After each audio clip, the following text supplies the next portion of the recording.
I'm very happy to introduce Dr. Giuseppe BILOTTA from the Italian National Institute of Volcanology in Sicily. He works on geophysics and the prediction of hazardous lava flows. And for some time, he has been using SPH to model these very complex and challenging fluid dynamics problems. And he was an early adopter of GPUs as a means of accelerating large SPH computations. And he's one of the developers of the GPU SPH open source code. And I should also mention that Giuseppe is the organizer of the SPHERIC 2022 workshop in June, when we're all going to meet in Sicily face to face. And I, for one, am really looking forward to that. So Giuseppe, we're ready for you to begin. Thank you. Thank you very much for the introduction. And I would like to point out that I'm speaking for all the GPUSPH developers. I didn't have enough room to fit all of them. I didn't have enough room to fit all of them into the credits. So only the ones for which the topics are going to be discussed are present. Sorry for the others, don't be offended. So a little bit of background, as Nathan mentioned, I've been working with the National Institute for Geophysics and Volcanology for almost 15 years now, mostly on lava flow simulations for the purpose of hazard assessment and risk mitigation. And this means that what we want to do is we want to be able to predict the possible lava flow paths, estimate the impact that this would have on local infrastructure and buildings, and evaluate the hazard mitigation, possible hazard mitigation strategies, such as building ditches and barriers to try and deviate the flow. And this has been applied to a range of volcanoes worldwide. And this current state of the art for this kind of modeling is MAGFLOW, which is a 2D cellular automaton model in which the state transition from the individual cells is based on a simplified physics. And this gives actually pretty good results despite the simplification, but it's unable to capture some very important phenomena such as tunnel formation. For this reason, we've started working on a more sophisticated model based on SPH. The idea is that we should have something that is fully three-dimensional. It should solve the actual physical equations, so Navier-Stokes equation, heat equation, and so on. It should handle phase transition, which is important for lava flows. And there are several challenges that we have to face with this model, because the lava flow is non-Newtonian, and it is highly depending on temperature. The parameters of the rheologies are dependent on temperature. There's a lot of interfaces. There's a free surface, there's solidification fronts. The flow happens on natural topographies, so the geometries are usually very complex, and you want to be able to handle fluid-solid interaction, both because the fluid itself has mixed liquid and solid components, and because you want to evaluate the impact on existing buildings. So this is actually the reason why we started using SPH. We believe that it's the best suited numerical tool to face the various challenges that we have in modeling lava flows. And the reason why we're using GPUs is because we find them to be extremely well suited as performance accelerators. I will give a brief introduction on GPUs to explain why some things are the way they are when we program on GPU. So GPUs have been, the development of GPUs has been driven mostly by video games. Around the 90s, there was a shift from 2D to 3D in video games, and video cards started accelerating the rendering of 3D images, initially in a fixed pipeline, where the developer only had to specify the geometries and the light positions. And only around 2002, shading was introduced as a way to customize the rendering stages. And this introduces some form of programmability on the graphic cards, and this is how they became GPUs. GPUs are programmed through what is known as a shader. A shader is a small program whose purpose is to modify the attributes of a single work item, which could be a pixel or a vertex when we talk about graphic shaders. And by attributes, we mean things such as position, color, texture coordinates, normals. And the GPUs are designed for what is known as stream processing. So you specify what to do for a single element, and then the hardware takes care of the computing, running this shader over all the elements, if possible in parallel. Shaders are were originally designed with several limitations. First of all, since they were intended for graphics, the attributes that you had were fixed, because, for example, for a vertex, you need to have the position and the normal. And of course, you could add some custom attributes as well. And however, with the stream processing methodology, you can only access the data for the single element, not also for the other elements in your array or in your set, although there were workarounds around this using textures. The shaders couldn't be very complex, they were very small. The order of execution for the various work items is totally unspecified to allow adaptive parallel execution, meaning that if you have a low-end GPU that could run, for example, only 16 or 32 vertices per cycle, whereas if you had a high-end GPU, you could do something like 256, for example. There was no recursion, and because of the attribute design, there were some constraints on how the data should be laid out. Moreover, GPUs were designed and optimized assuming uniform execution, meaning that all of the work items, all of the instances of the shader, so for every pixel and for every vertex, you would do the same calculations. And this has an impact also that we will see. Despite all these limitations, researchers were very quick to adopt GPUs, even with this limitation, the graphical shaders, to run computations on the GPU directly. For example, in the video that you have on the right, the motion of the birds is mostly computed directly on GPU using graphical shaders. The real revolution came about 5 years later, when the unified shader model was introduced. This removed the distinction between pixel and vertex shader, and most importantly, introduced what are known as compute shaders, which basically allow operating on abstracting the spaces instead of specific graphical elements. This is what gave birth to the general purpose programming on GPU. So the use of GPUs as accelerators for any kind of programming, not just for graphics. And due to the parallel nature of computation on GPUs, this is what brought massive parallel computing to the masses. Programming is done through languages which are dedicated specific for GPUs, such as CUDA, OpenCL, and SQL.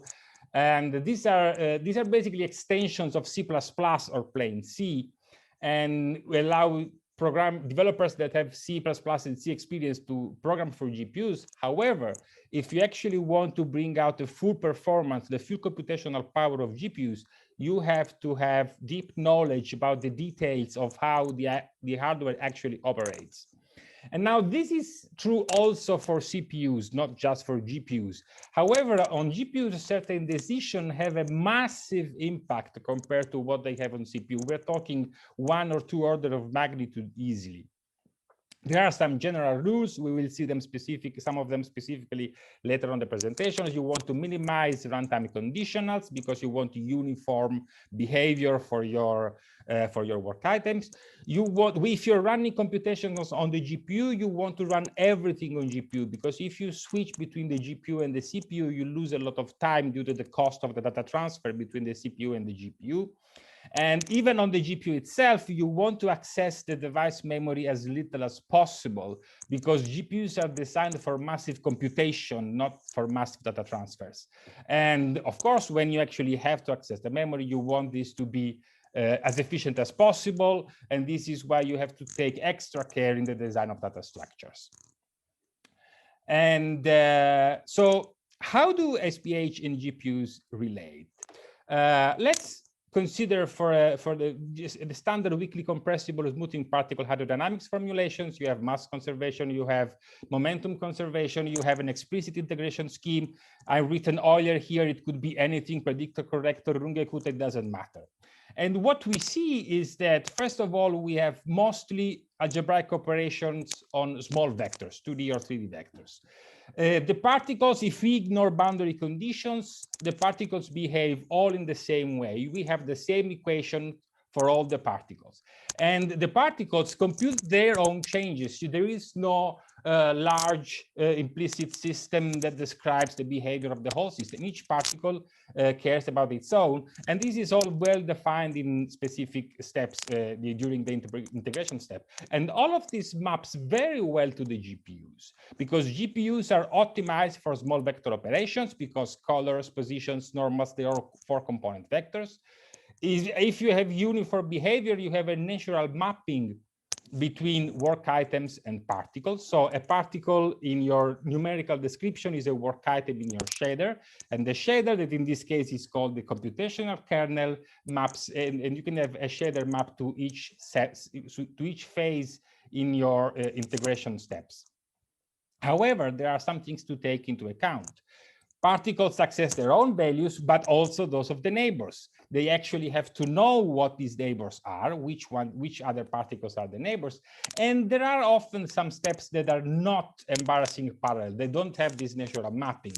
For example, if you want to compute the minimum, the time step, actually the maximum time step in an adaptive time stepping scheme, you have to do some kind of non-embarrassing parallel operation, which is known as a parallel reduction.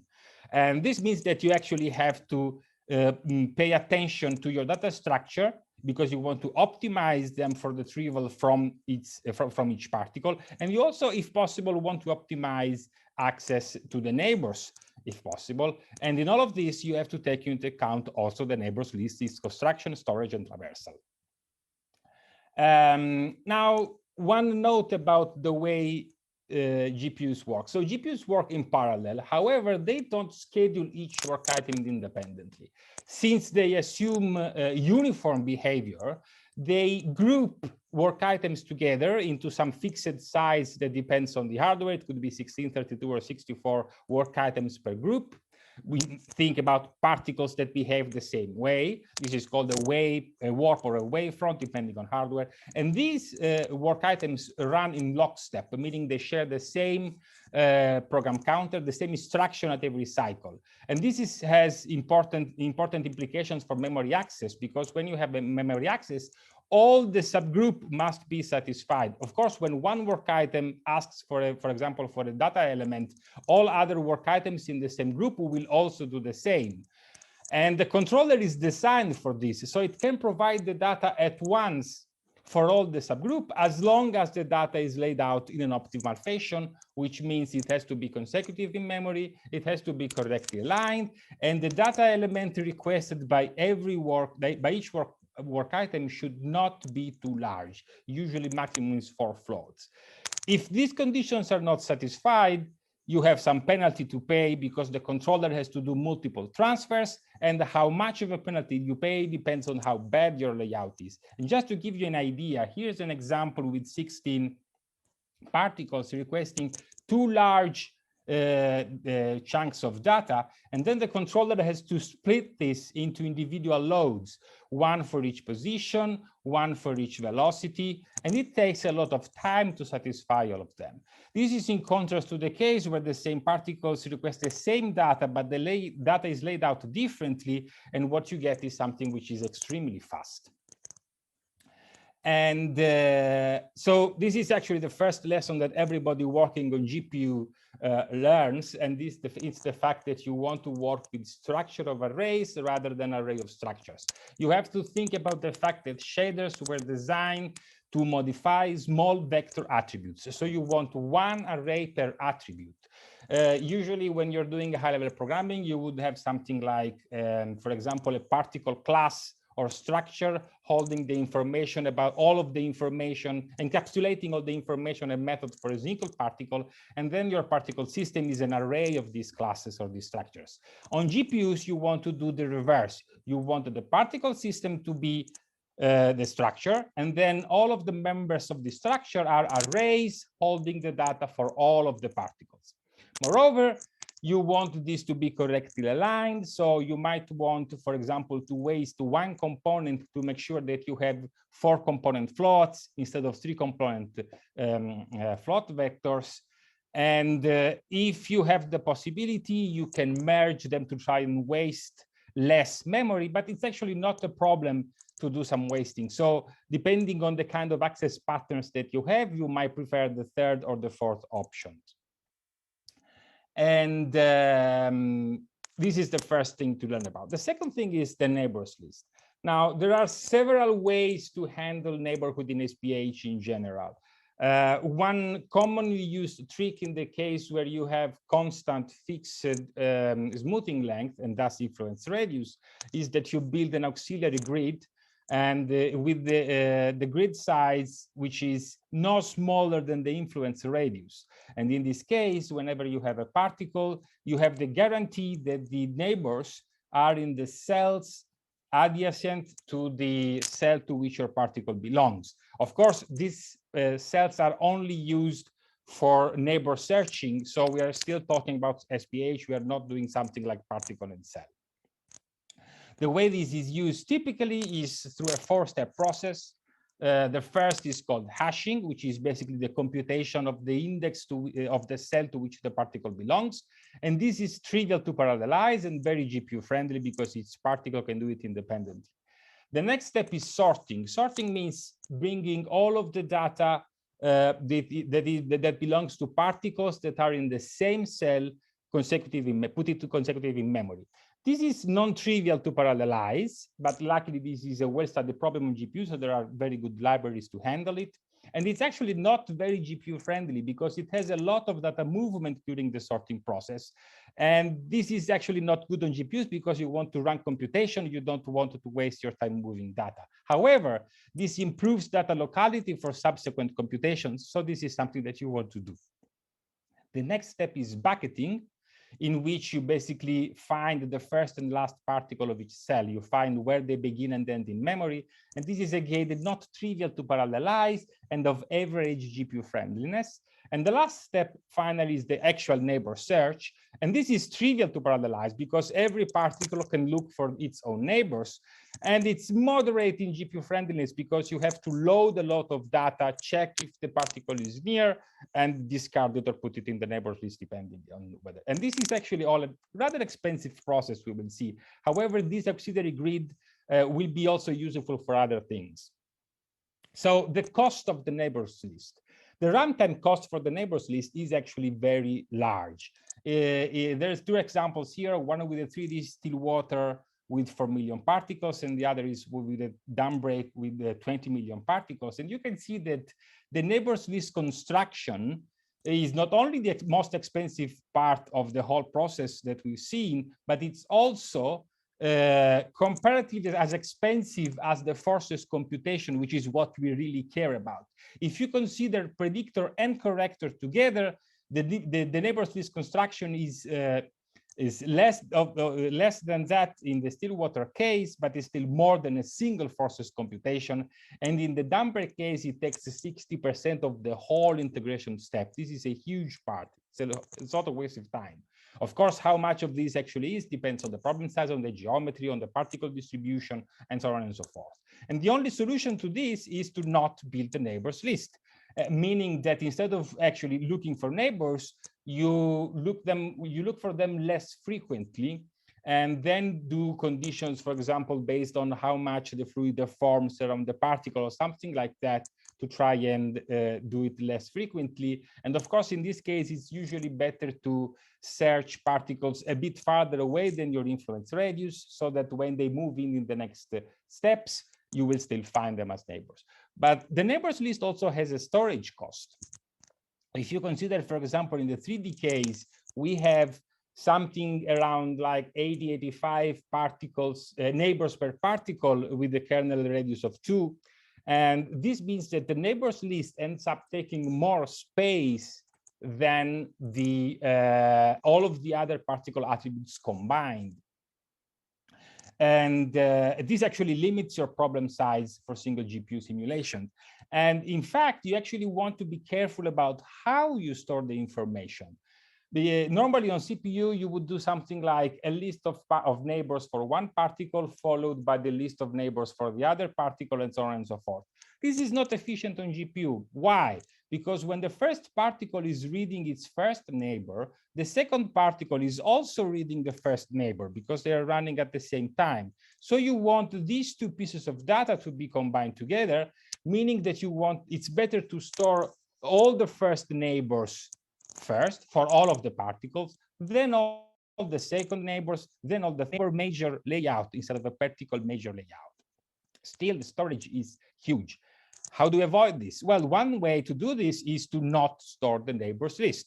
This, however, means that you have to pay the runtime cost of looking for neighbors at each neighbor loop in your code. And we've seen that it's very expensive. There are other solutions. For example, you can store the delta between the neighbor's index and the index of the first particle to which the cell belongs. And this allows you to halve the memory dedicated to the storage of the neighbors list as long as you don't have too many particles per cell. However, in the end, you will hit a limit about how many particles you can store in a single GPU. So you have to look into multi-GPU solutions. And multi-GPU solution introduce a new level of parallelism and a new type of parallelism, because parallel computation on a single GPU is shared memory. All of the particles access all of the data in the particle system. In the multi-GPU case, what you do is you distribute your particle system across multiple devices. And there are, again, many ways to do that. And one of them is to use the reference grid that you've used for sorting also for distributing your particles. This leads to a situation when you have part of the domain on one device, part of the domain on the other device. And the problem is that you have particles which are near the edge of this boundary between the two devices that have neighbors that are on the other side. These neighbors on the other side, which is basically a single cell width from the edge, are called the halo of the outer edge of your device. And the information about the particles in this system has to be shared between the two devices, and it has to be kept in sync. And the question is, when do you want to copy this information? The natural way to do this is to copy them when they are modified. So you do the integration step on the device to which the particles belong, and then you copy the updated data on the other side. There is, however, another option, and the other option is that you copy the information that you need to update. So you compute the forces on the edge particles, and then you copy the forces only, and then the other device updates its own copies of the particles that are shared. And this is actually better usually because you can do this concurrently to the computation of the forces on the other particles that are not shared. And it's better to do this during the forces computation rather than during the integration step, because forces computation takes longer. So if you have enough inner particles, so particles that are not shared, you actually have the opportunity to completely cover the cost of copying the data. And this gives you almost perfect strong scaling as long as you have enough particles. Of course, when you start working with multiple GPUs, there is no reason for the GPUs to be on the same machine. They can be on separate machines. This is an example, an old example with a 9-pool fish pass that was simulated across 16 devices, and these were distributed across 8 nodes in a cluster. And in this case, striping becomes essential because network transfers are extremely slow compared to transfers within the same machine. But the principle remains exactly the same. And one of the problems that arises is when you start working on such large simulations is that when your resolution is very fine and your domain is very large and you work in single precision, you reach the point where you get catastrophic loss of precision when you're far from the origin of your reference system. And you get spurious oscillations, explosions that are completely unnatural. And in this case, you would say the single precision is not enough. But this is actually not the case.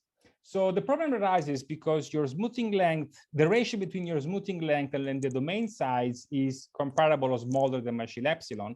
And this means that when you are close to the boundary of the domain, to the edge of the domain, then increasing your position by, for example, an interparticle spacing means that numerically this gets cancelled, and you have particles that should be distant that are much closer together than they should be.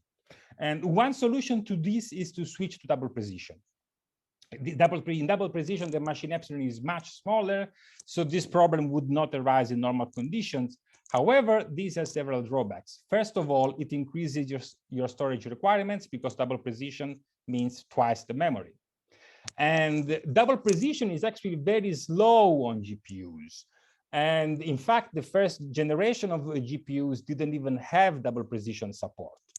Even now, consumer GPUs will have a very low ratio, 1/8, sometimes even 1/32 compared to single precision. So you're also losing performance.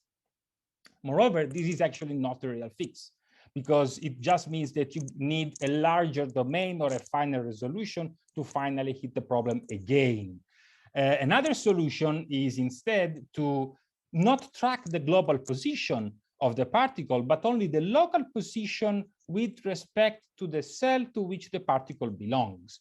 Now, when you want to compute the distance between two particles, what you do, you make the distance between the local positions, and then you add the cell side if necessary, because the particles are in different cells. And this gives you uniform accuracy throughout the entire domain, regardless of size and resolution. It has the same storage requirements as single precision because you already have the information about the cell to which the particles belongs because you have it from the neighbors list. And of course, position is not the only case where single precision is problematic. We also have density and pressure. The reason for this is that normally you have a weakly-compressible SPH formulation. This means that your density fluctuates around the reference value. But if the reference value is large, for example, in the case of lava, we have 2.3 or 2.7 thousand kilograms per cubic meters, you lose a lot of bits of precision. You only have 3 digits of accuracy around the reference value. So the best thing to do in this case is to change your state variable from the physical density to the relative density variation. The equations take a slightly different form, but the nice thing about these slightly different forms is that in the case, at least in which the polytropic constant is an integer, you can evaluate it using Horner's form, and this is faster and more accurate than using the classical form. And you can see some values here. On the right, you have the staircase is the standard way to evaluate the pressure term, and the line is the way what you get when using Horner's form. On the left, you have energy conservation when using standard SPH at the top, naive implementation, and when you use both of the tricks that we have talked about in the previous slide. And you see that this is just a numerical effect. There is nothing, a computational effect. It has nothing to do with the formulations. It's purely numerics. And now these strategies were developed for single precision on GPUs because GPUs prefer single precision. But actually, you should be using this everywhere, regardless of the kind of hardware that you're using and regardless of the precision that you're using for your computations. Now, we've mentioned that SPH is uniform if you ignore boundary conditions. When you include boundary conditions in your system and you include boundary particles in your system, then suddenly SPH is not uniform anymore because the way boundary and fluid particles interact is different from the way fluid and fluid particles interact. In some formulations, this is even worse. For example, in the semi-analytical boundary condition case, you have 3 different particle types, and each pair of particles behave differently. Now, the naive implementation in this case is you have your computational kernel that takes the particle system. It loads the central particle that is taken care of. It loads each neighbor, and for each neighbor, it says, okay, this is a fluid particle. This is a fluid particle. They interact this way. No, the other one is the boundary particle, then it has to behave in a different way, and so on and so forth. And all of these conditions are checked at runtime. And this is expensive. Of course, this is expensive on CPU as well, but on GPU, this is particularly expensive. So the ideal solution in this case is that you want to actually have completely separate particle systems for each type, and you want to have completely separate computational kernel for each pair of types of particles that interact. And of course, this introduces a lot of redundancy in the code because sometimes the behavior is very similar. There are ways to avoid this redundancy using C++ function templates. I'm not going to discuss them here, though. Moreover, if you're implementing an SPH model from scratch, you can just start with this idea in mind. If you have a legacy code, then transforming the code to have separate particle systems can be quite expensive on the human side of things because you have to rewrite everything.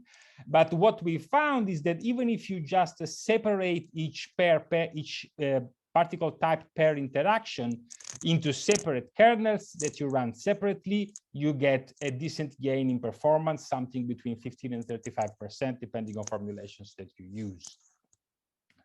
And of course, when you have multiple particle types and you have individual kernels that take care of each interaction between particle types, you want your neighbors list to be optimized for this use case. In particular, you want to be able to find where the first neighbor of particular type is, and you want to be able to traverse your neighbors list without having to discard particles.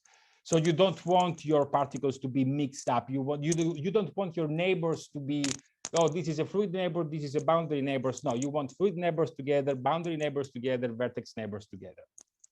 And the solution to this is to use a chunked list. So of course you can exploit the fact that when you have more neighbors of one type, you usually have less neighbors of the other type. For example, if the number of boundary neighbors grows, the number of fluid neighbors usually decreases because the neighborhood is always the same. And so you can actually put some of these types together in the same chunks, make the chunk fixed size so that you know exactly where it begins and where it ends. And you just fill the neighbors list in these chunks from opposite sides. So we have a representation on the left. You have the first fluid neighbor first, then the second fluid neighbor, and so on and so forth. And then from the end of the chunk, you have the first boundary neighbor. Then before that, you have the second boundary neighbor. And before that, you have the third boundary neighbor, and so on until you reach a midpoint somewhere in between. For example, marked with a specific symbol or value that says, okay, this is the end of the neighbor list. And again, if you have legacy code, then you have a single particle system for all the particle types. So one thing that you can do to optimize everything here is to sort particles by type within the cells, because this makes again building the neighbors list more uniform, and also the particles of the same type will end up closer in memory, which makes memory access more uniform as well. Of course, this neighbors list is also more complex to traverse because you have to take into account, okay, where do I have to start? From the beginning, from the end? Which chunk is this? In which direction should I move, increase, decrease? And this means that you usually want to write a higher level interface, like what is known, for example, in C++ as an iterator, to be able to traverse your neighbors list. And of course, much of the behavior is the same. So you have some kind of base class, a core iterator that is independent from the particle type. And then you have specialization, for example, for the fluid case, from the boundary case, possible also for the vertex case. And then in some cases, you want to traverse all of the neighbors list regardless of the type. So you have mixed integrators, and you want the base class to only appear once. So you have what is known in C++ as virtual inheritance. And we found that there is actually a problem with this because most compilers are not able to de-virtualize this correctly, meaning that the GPU code produces more access to global memory than it should, and this slows down the code. When you switch to a different way of defining these iterators, which is nested inheritance instead of the classical diamond inheritance, you get a 460% faster code simply by changing the way in which the iterator traverses the neighbors list. And it's defined in code. And there is more to this, in fact. We've talked about not only about uniformity, but also about the fact that in some sense there is a natural mapping between particles in your abstract numerical system and work items in the GPU implementation. And this is natural, this is intuitive, because when you think about the SPH method, you think about the behavior of the single particle. However, this is not necessarily the most efficient way in which you can implement things.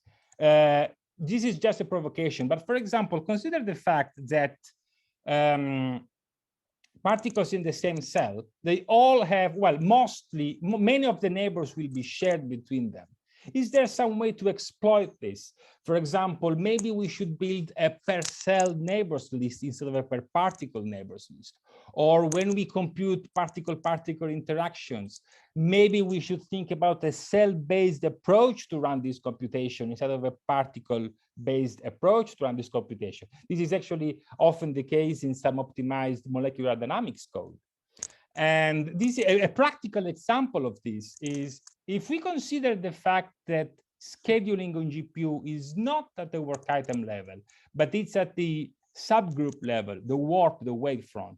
What happens if when building the neighbors list, you still do one work item per particle, but the initial mapping is not, okay, just, okay, I have these many particles, then I need these many work items. Instead, what you do is you define one subgroup for each cell in your famous grid, and you map the cell to the subgroup to the cell.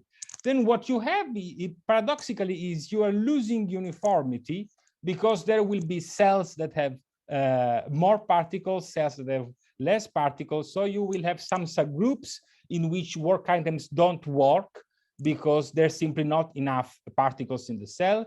Other subgroups in which you have too many particles, so some work items will work twice, for example, they will do multiple particles. And despite this loss of uniformity, since memory accesses end up being more uniform, you get a higher efficiency usage of the memory controller, and you get an improvement of performance that can be up to 50% during the neighbors list construction.